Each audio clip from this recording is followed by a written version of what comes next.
Halo, uh, Bos Arman, Bro Arman. Apa kabar ini? Iya, oke. Alhamdulillah sehat. Oke, jadi di hadapan layar kita ini saat ini ada Bro Arman. Beliau merupakan Direktur Utama Lembaga atau Bimbingan Belajar ya, Bimbingan Belajar Future Education yang terletak di Kota Batam, betul ya? Iya, betul sekali. Baik, Bro. Bro, sebelum kita masuk ke pembahasan inti, perkenalan dulu dong. Mungkin dari subscriber saya mungkin bisa kenal lebih dekat dengan Bro Arman. Ya singkat aja, Bro.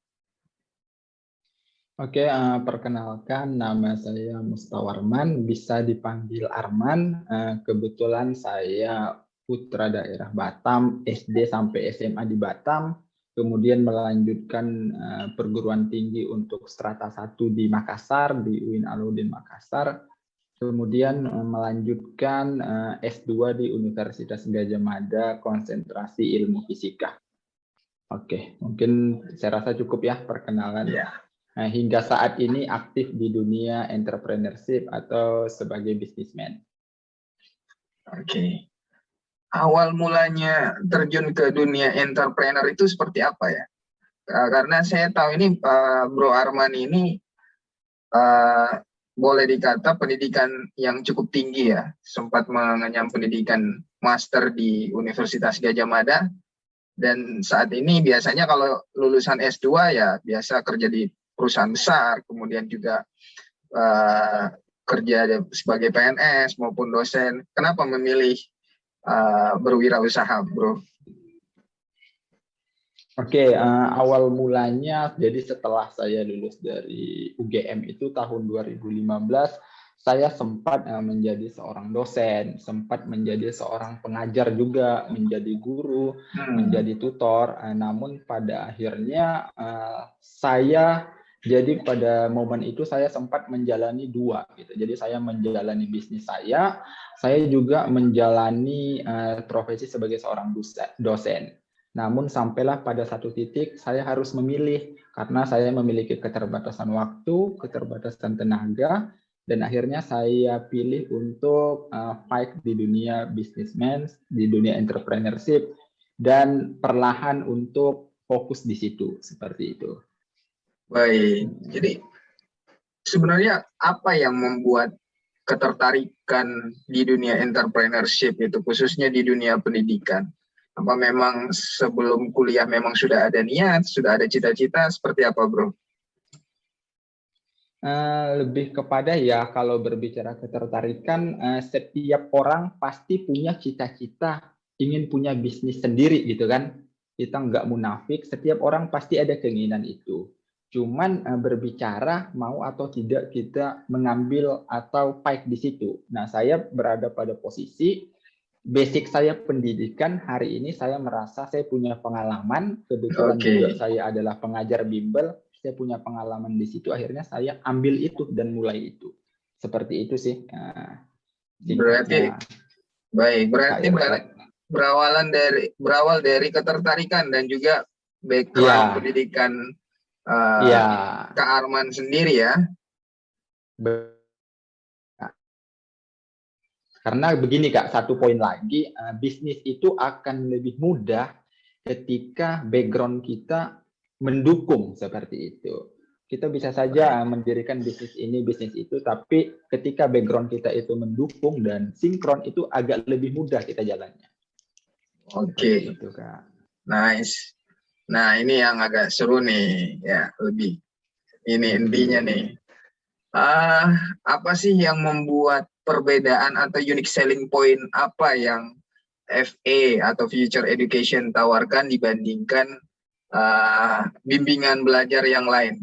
Saya kenal juga Kak Arman ini waktu sama-sama sebagai tenaga tutorial di salah satu bimbingan belajar di Makassar. Ya, pertama kali kita bertemu ya sebagai pengajar. Nah, apa yang membedakan antara future education dengan lembaga bimbingan yang lain seperti itu, yang sudah eksis sebelumnya? Oke, jadi saya menyambung apa yang disampaikan Kak Ersa tadi. Sebelumnya kita adalah partner sebenarnya ya. Itu tahun Betul. 2011 sampai 2013 seperti Ya. itu. Nah, kebetulan saat itu saya juga mengajar di lembaga bimbingan belajar, salah satu di Kota Makassar. Nah, jadi sewaktu saya menjadi tutor, banyak sekali ilmu yang saya dapatkan. Nah, selanjutnya suatu momen saya berpikir gitu bahwa apa yang kurang di tempat saya, apa yang lebih saya ingin upgrade lagi seperti itu. Sehingga saya dirikanlah bimbingan belajar yang bernama Future Education dengan mengadopsi hal-hal yang baik dan coba mengupgrade hal-hal yang perlu kita upgrade seiring dengan kondisi teknologi yang semakin maju seperti itu. Berbicara tentang kelebihannya, jadi kalau di FE itu, jadi saya sebutnya FE ya Kak. Kami punya program, kami punya program yang latar belakangnya seperti ini Kak.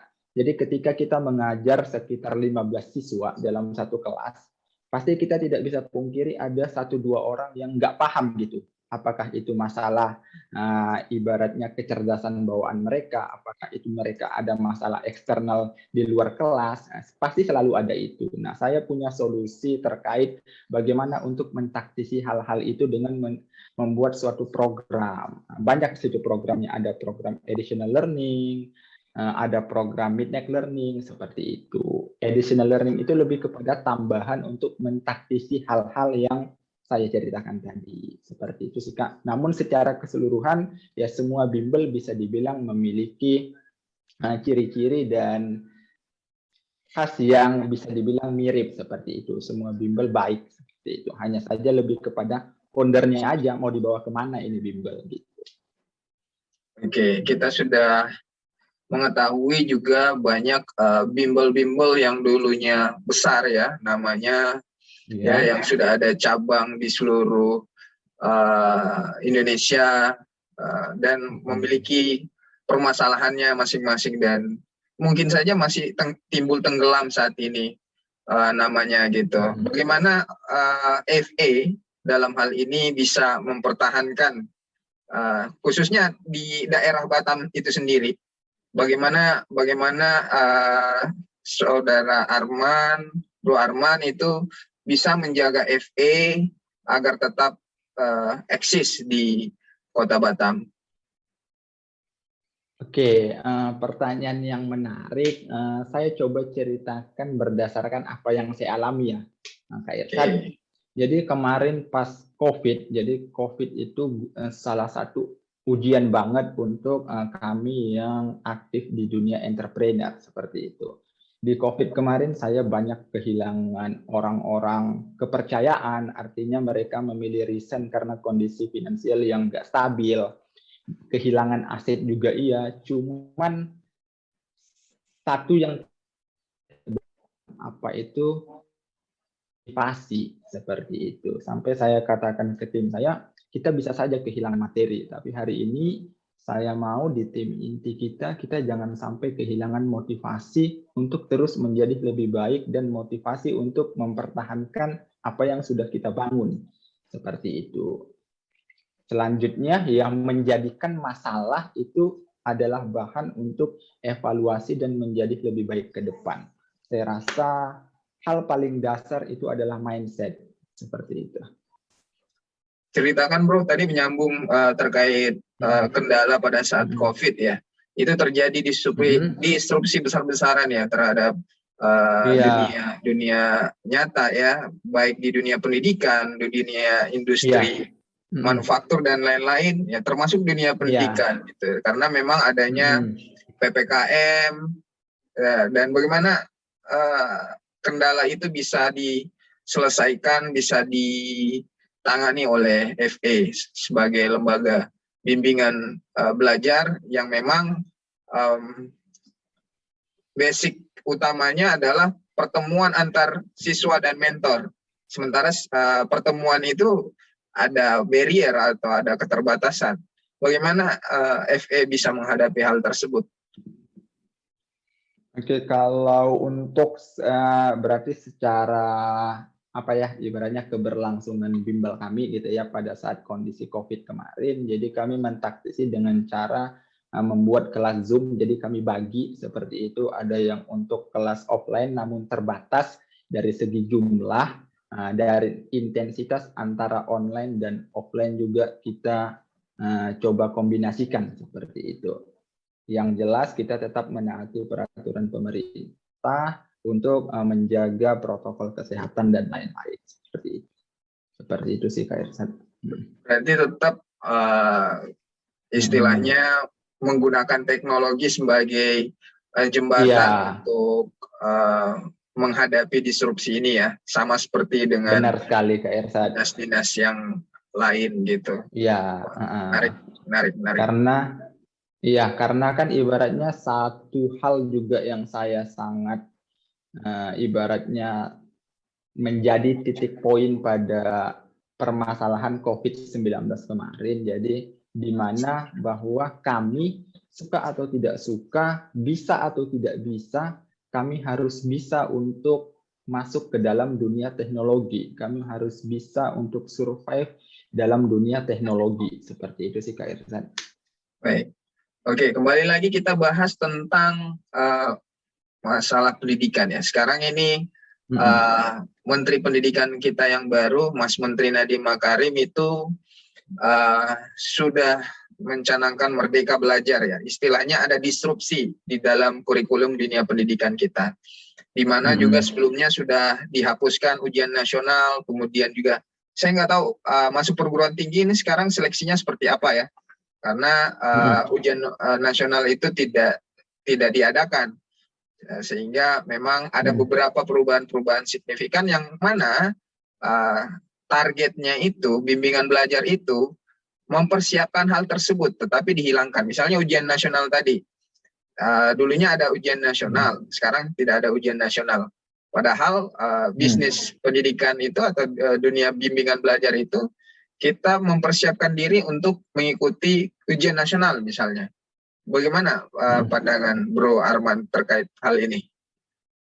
Nah, jadi pandangan sekaligus apa yang kami lakukan gitu ya Kak. Yes, penyesuaian apa saja yang dilakukan? Iya, penyesuaian. Jadi saat ini dan setahun yang lalu, dari setahun yang berlalu, kami itu melakukan jadi PR kami sebenarnya, dan yang kami lakukan hari ini adalah berusaha untuk mengubah mindset masyarakat bahwa anak didik kita, bahwa anak kita hari ini belajar bukan hanya sekedar ingin lulus ujian seperti itu. Anak kita hari ini belajar memang karena kita ingin menimba ilmu, ingin memperdalam ilmu yang telah kita pelajari supaya di suatu saat kita bisa gunakan seperti itu. Jadi kalau mindset masyarakat sudah seperti itu, sudah baik seperti itu, saya rasa ujian atau tidak itu bukan suatu masalah seperti itu.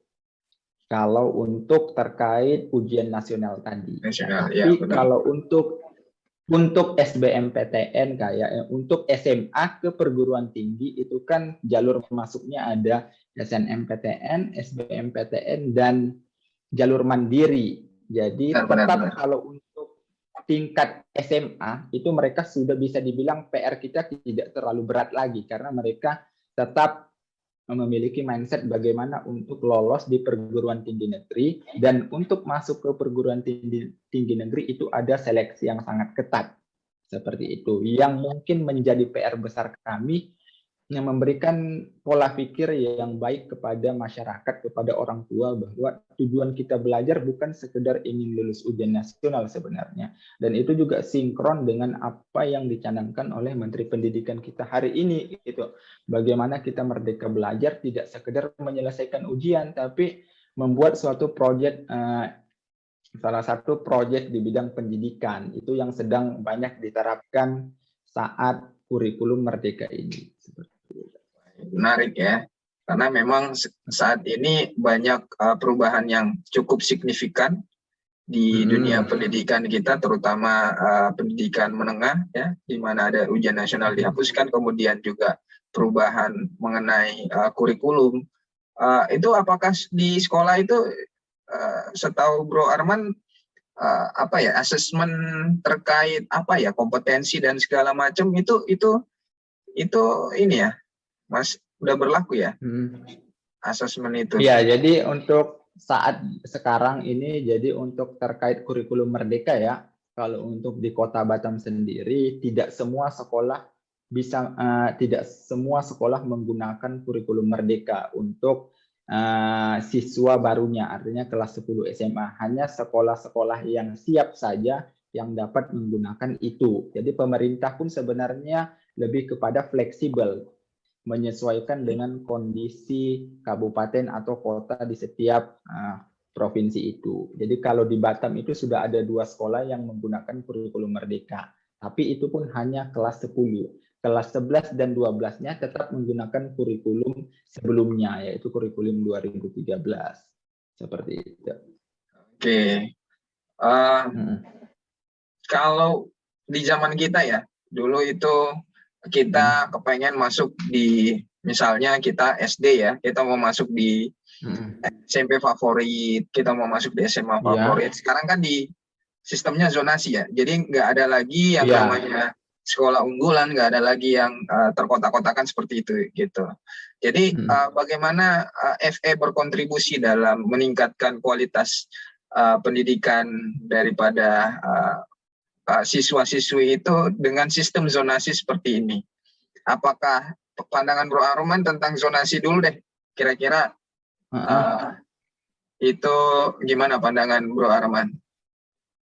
Jadi terkait masuk SMP ke SMA itu pun sebenarnya pemerintah sudah membagi jalurnya sesuai dengan porsinya masing-masing, Kak. Jadi kalau tetap ada prestasi, jadi gitu. dari saat melakukan seleksi untuk SMP ke SMA, contohnya misalkan SMA 3, tetap ada jalur prestasi, hanya saja kuotanya yang dibatasi 15%. Kalau untuk zonasi itu 65%, memang dia sangat dominan. Tapi tetap ada juga untuk prestasi itu dibagi 2, prestasi akademik dan non-akademik. Nanti ada juga jalur yang perpindahan orang tua, artinya ada orang tua yang PNS-nya di sini pindah ke Kota Batam, ada juga di situ. Jadi sebenarnya pemerintah kita hari ini cukup reaktif, membuat suatu solusi dan sudah memikirkan langkah-langkah apa yang akan terjadi di masyarakat atau di lapangan. Seperti itu. Berarti di sisi lapangan lebih banyak manfaatnya ya, Bro ya? Iya, seperti itu. Oke, nice, Bro. Ini sudah dijawab ya pertanyaan tadi dari Kak Arman ini. Kemudian ini nih pertanyaan buat kedepannya seperti apa future education atau FA itu dalam membantu meningkatkan kualitas pendidikan, khususnya di daerah Bro Arman sendiri di Batam. Target jangka panjangnya FA ke depan itu dalam membantu SDM generasi muda di Kota Batam. Oke, targetnya jadi 2 sebenarnya Kak Irsad. Yang pertama itu memberikan manfaat untuk masyarakat khususnya Kota Batam, dan yang kedua membuka lapangan kerja juga. Jadi insya Allah setelah COVID ini, ibaratnya saat ini kan kita sudah beranjak dari pandemi seperti itu, saya memiliki cita-cita ingin membuka cabang lagi. Mungkin di beberapa titik, mungkin kalau di Kota Batam itu mau buat 10 gitu ya. 10 sekarang setelah yang existing berapa, Bro Arman? Yang kemarin itu 2, sudah 2. Tahun ketiga itu saya sudah buka cabang, tapi karena COVID akhirnya saya tutup lagi. Seperti itu. Saya tutup 1 cabang. Cuman ya itu tadi saya bilang, saya mungkin kehilangan cabang bimbingan belajar FE yang di 1 cabang ini, tapi hari ini kita jangan sampai kehilangan motivasi. Jadi setelah COVID ini saya insya Allah akan buat lagi seperti itu. Jadi kedepannya ini akan grow lagi ya, atau bertumbuh lagi ya, Ya, kedepannya ya. benar-benar. Iya, benar. Kita udah buat 2023 sudah ada fix 2 cabang seperti itu. Dan insya Allah akan bertambah. Tapi tetap bisnis pendidikan ya, atau ada bisnis yang lain nih? Ya, itu nanti ibaratnya kita lihat situasi dan kondisi lah Kak ya. Wes, Siapa tahu mantap. kita ditakdirkan untuk menjadi partner bisnis gitu Oh, ya. insya Allah kalau ada rezekinya, ada jodohnya, mungkin kita bisa berkolaborasi ya. Oke, Siap. oke. Ini terakhir nih ya di perbincangan kita yang Ya. singkat pada malam hari ini.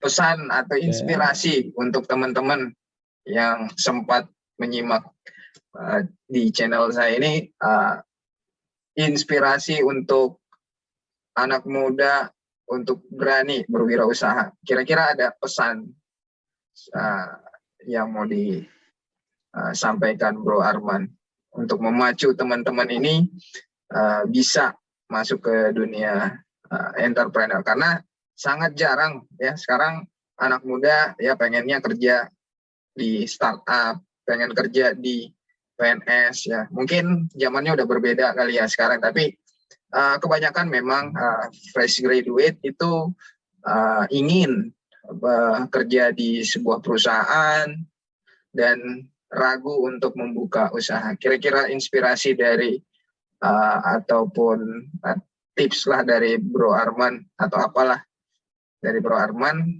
yang bisa membangkitkan semangat teman-teman.